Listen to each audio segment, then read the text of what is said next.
lots and lots of people paying attention to something that seemed to erupt pretty quickly on Friday.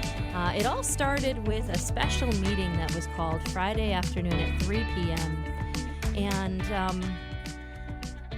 the agenda on that meeting was to go into a closed-door session. Rumors had circulated for days before that all was not well with the relationship between a newly appointed TCAPS Superintendent Ann Cardon and the TCAPS School Board. So this special board meeting was scheduled late Thursday, I would say, for Friday, October 11th at 3 p.m. The meeting time was criticized due to not only the last-minute scheduling, but also the time of day for such a meeting. Many, many people said, wow, parents, teachers, concerned community members did not have enough notice, and the timing of that meeting was tough. So we had all of this kind of coming out. And then Erica Moon Mohr, who actually was elected to the Traverse City Area Public Schools Board last year, put out a statement, and this was obtained by local media sources as well. I think it was with WTCM News had a copy, the Ticker, the Record Eagle. And this was a 3-page letter. It was really not even a statement. It was a 3-page letter about some things that had happened earlier that week. And Erica is joining us here today. Erica, first of all, I want to say thank you so much for being with us today. I'm sure this has been a whirlwind experience over the last few weeks for you. So thank you so much for being here. Thank you, Crystal, for having me. Now, in your letter, you state that Sue Kelly, who's the TCAPS board president, started a campaign against Ann. You point to some bullying behaviors.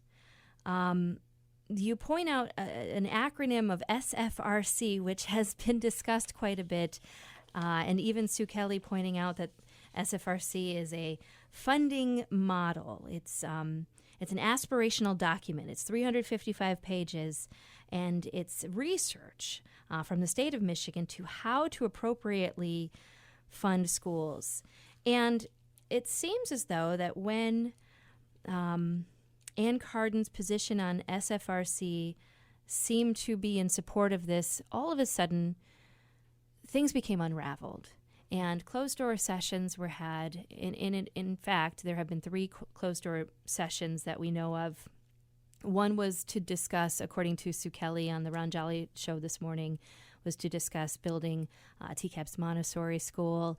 The second was to discuss a staff person. And this last one on Friday, again, was to discuss a staff person. You call this behavior bullying, and you also point to a lack of transparency here. So in your words, what happened? What's happened, Erica? So this isn't about what happened on Monday, October 7th. This has been going on for over a month, if not longer, in my opinion. And when we interviewed Ann, we knew her position on the SFRC, and we knew where she stood. And, this is Paul Soma's platform. This was his baby. He created this and got the board members on board with adopting a resolution, of which I was not part of that meeting. And that was May of 2019, right? Yes. I actually don't know the exact date, but yes. So they adopted a resolution not in support of this SFRC. And so over this past month, when at a board meeting and Ann was giving a budget, talking about the budget, she made a statement that Sue Kelly didn't particularly like. And it started with phone calls right after the meeting that prepped for all the board members saying that this was inappropriate, the behavior was inappropriate. And I kept trying to remind myself, okay, she's got 26 years in education. Mm-hmm. She was 10 years with the superintendent. She came to us with her own beliefs. And this is Ann Cardon. Yes, Ann Cardon, that's right. And so I just thought the approach was really strange. The very next day, Ann Cardon was asked in the media. Again, she made a statement, and that day Sue Kelly sent out, called all the board members and prepped them again for this behavior that she didn't approve of. And I actually came home and I said to my husband, I said, I feel a power struggle here. And this is so, it's just, I couldn't believe what was taking place. And so I kind of put it to the side, and it just progressively got worse over this past month. And on that, regarding that meeting that took place on Monday, October 7th, I didn't find out about that until 4:30 that afternoon. So you had about a 1 hour notice that this meeting was going to take place, and you point in your letter, you say 1 hour before we were to attend Doris Ellery's retirement reception. That's correct. Okay. So I actually, and when I read what was on the agenda regarding which again, I had no input on the closed session, but what I was told, or what was on the agenda, said that we would be discussing a complaint brought against a staff member. I received a phone call from Sue Kelly that verbally told me it was with regards to Ann Cardon. Okay. I immediately picked up the phone and called Matt Anderson, who was away on business, and I said to him, what do you know about this? Why is this happening? I don't understand. And he had no idea.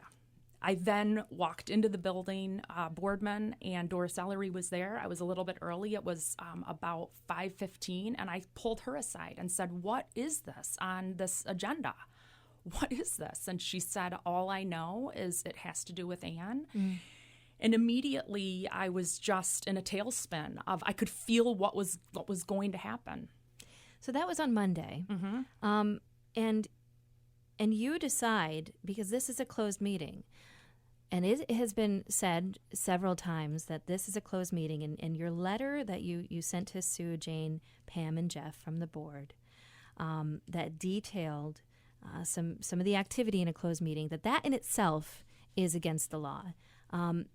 It was also said in local media that you were threatened with a misdemeanor if you continue to talk about what happened in a closed session. Did that happen? So I wrote a letter actually to all the board members. Yes. I addressed it to Sue, Jeff, Pam, and Jane, and I sent it out to everyone and copied Ann on the letter. I don't know how it got out. I had nothing to do with it. So I'm not sure where the threats are coming from. I have tried to remain the confidentiality.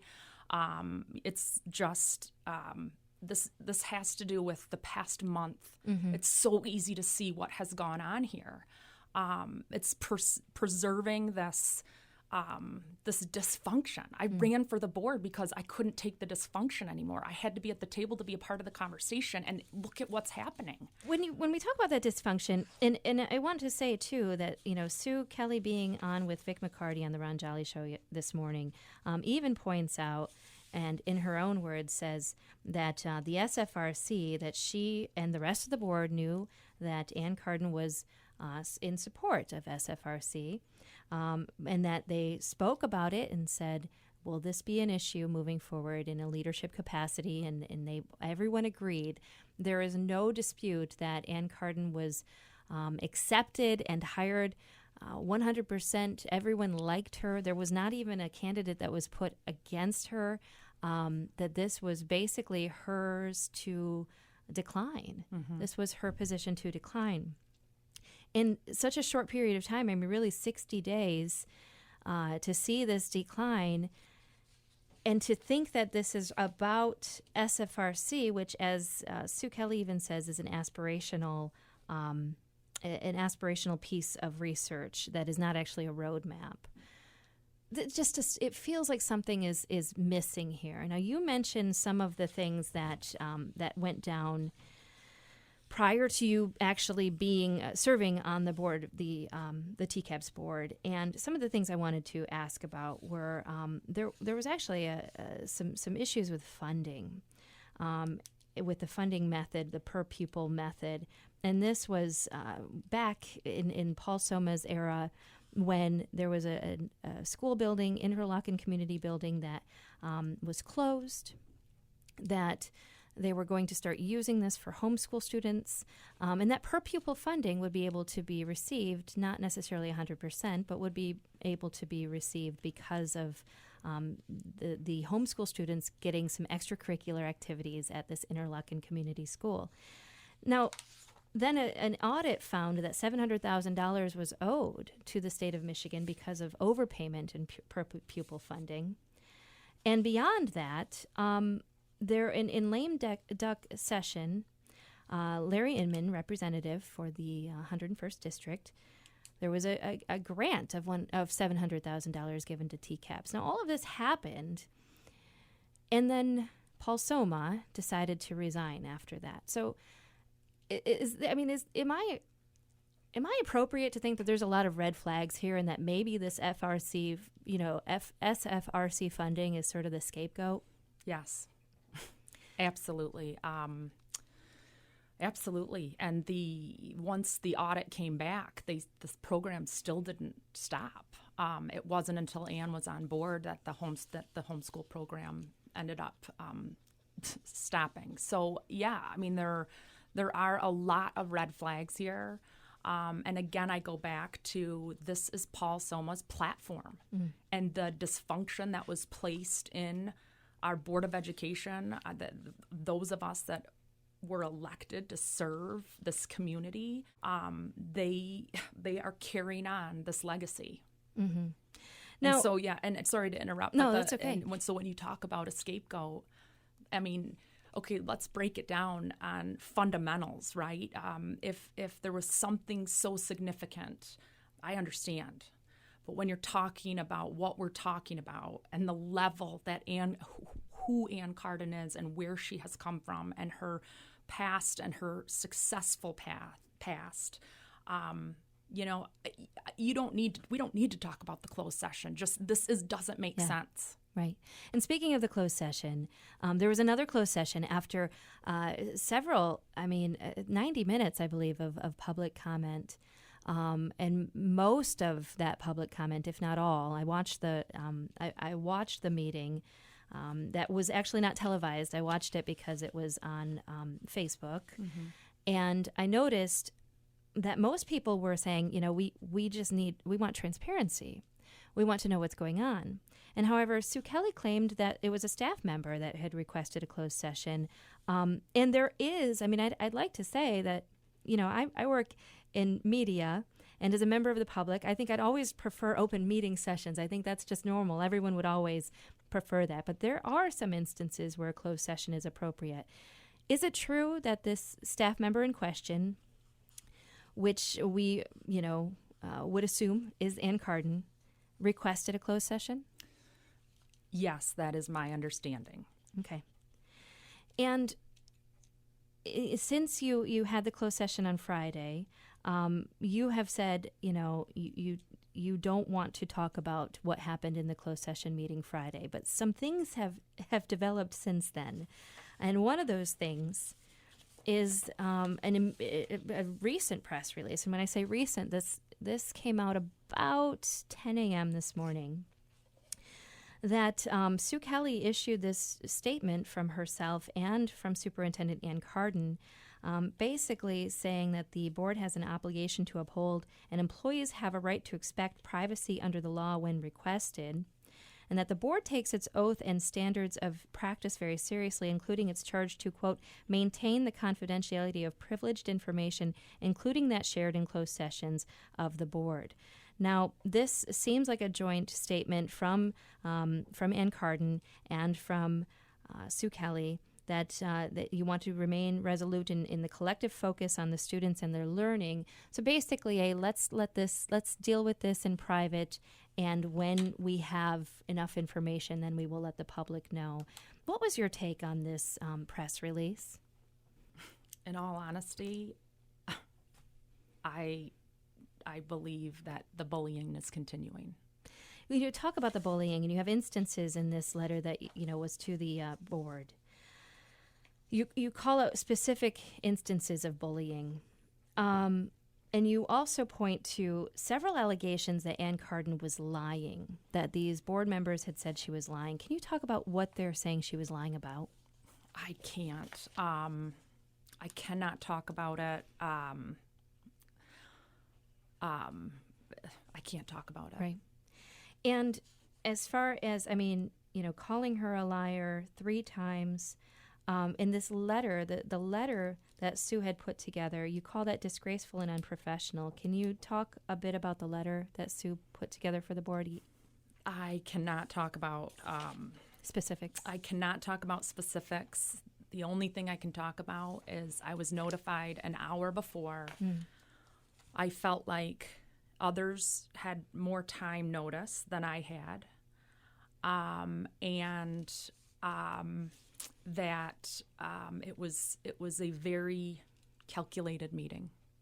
Now, when you mention that others had more time notice, and Sue spoke again this morning and said that she has a right to call board members and to discuss things that are happening on the board. A violation of the Open Meetings Act, if I'm correct here, and maybe I'm not, would be that you can't talk about board business in a situation where there's not a quorum. Is that included in phone conversations? Well, I believe that Sue Kelly violated the round robin. Absolutely, absolutely. Okay. In my opinion, there was backdoor conversations going on to continue to support Sue Kelly's position. And I heard it throughout the community. I heard rumors that there were board members at the football game talking about with other principals and teachers and talking about Ann in a very non-professional, non-supportive way. I believe that what took place is that these ideas were planted, just like we see bullying in schools, just like we see with the kids, that somebody took control of them and they couldn't stand back for a second and realize that what was happening was not okay. If they took 1 minute and stepped back and realized what was going to be, so what happens if we lose her? Right. What does that mean for our kids and our community and our TCAPS staff? This is just not okay. And no one took that stand. No one took the stand to say they couldn't remove themselves from the control of this bully. Well, you took that stand. And you actually risked, facing some charges yourself by talking about some things, by calling for an open meeting. Were you surprised at the outpouring of support?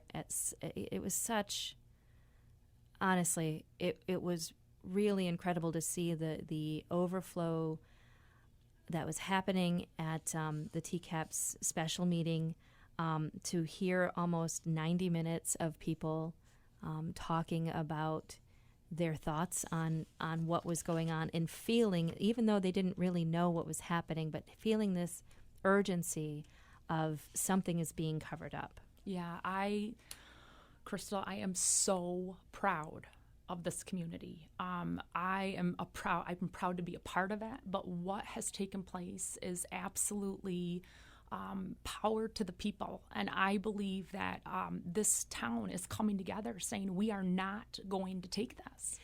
And it just feels, I've asked in the past, like, hey, let's do this. And for other reasons, and sometimes you just don't get the support. But I do believe that that this community is. I think that this is so big because this affects our community. This affects the people of this town, and most of all, this affects our kids. We all know that when there's disruption, it affects from the top down, and the kids are the most important, and we can't afford that. We can't afford that to happen. And so that's why, I really took this stance, is because, the others haven't stepped back to put their foot down and say, whoa, like, what are the implications here? Like, what does this mean? And it means a lot. So what happens now? We're looking at a joint statement from Board President Sue Kelly and Superintendent Ann Cardon. We've talked about this idea that this really philosophical idea about how to fund a school district is probably not the reasons behind some of these closed door meetings. What happens now? I mean, in your opinion, when you see, if you were Ann Cardon and you are feeling like the people who brought you in are now against you, how do you bounce back from that? I hope Ann is hearing loud and clear, from this community that she doesn't know that well, but I hope that she realizes that, this is so big, and we have so much support right now from some pretty big people in this town that are not going to lay back and take this. And the message I want Ann to hear is that we need her, our children need her, and I am asking for a mandatory resignation of these board members, and either whatever way the chips fall here, we will never attract a quality person to lead this district unless the disruption and dysfunction is gone. Now, there's a newly formed Facebook group called TCAPS Transparency in Education. This is a nonpartisan group. And people are welcome to join this group to talk about some of this, and quite frankly, I think if I might, that's really what your mission here is, to make things transparent, to remove the smoke screens, and to see really what is going on. When you break things down, and you look at some of the allegations of the bullying, and then in your estimation as well, you're looking at a career that is 26 years, all across wonderful communities, and 60 days realistically before this started to happen on the job. Are you disappointed with your fellow board members, the ones that didn't step forward? Oh my gosh, I am. I cannot believe that this is happening. And again, I go back to the kids and the teachers and the principals and our TCAPS staff, that there was so much hope that this ship was going to be uprighted and sail forward, and we were all coming together. There's been this divide, right? For 5 years, we've had a huge divide in this, and this was like our, this was our chance to kind of heal that divide. And I did feel that. That's the sad part, is I felt like, yes, even though, yes, am I disrespected on the board? Absolutely. But I don't care. This isn't about me. This is about us coming together and doing what's right. And I think if you talk to any teachers and staff and parents, that they felt that. So, yes, I am so disappointed that they couldn't have put their issues to the side and actually looked at the big picture of what does this mean for our kids and our community. And they didn't, period. Well, Erica, I want to say thank you so much for coming in today and telling this, in this situation, not talking about things that happened in a closed-door meeting. That was not your intention. I don't believe that you talked about that today, but giving your opinions completely. Thank you so much for doing that today. If anybody missed any portion of this conversation, you can find it on our Facebook page, Crystal Frost Media Personality. You can find it on our website, crystalfrost.com. And I want to say thank you again, Erica. Thank you. Erica Moon Mohr with the Traverse City Area Public Schools School Board, and we will keep you posted as to anything else, any of those updates and what has been going on the last week.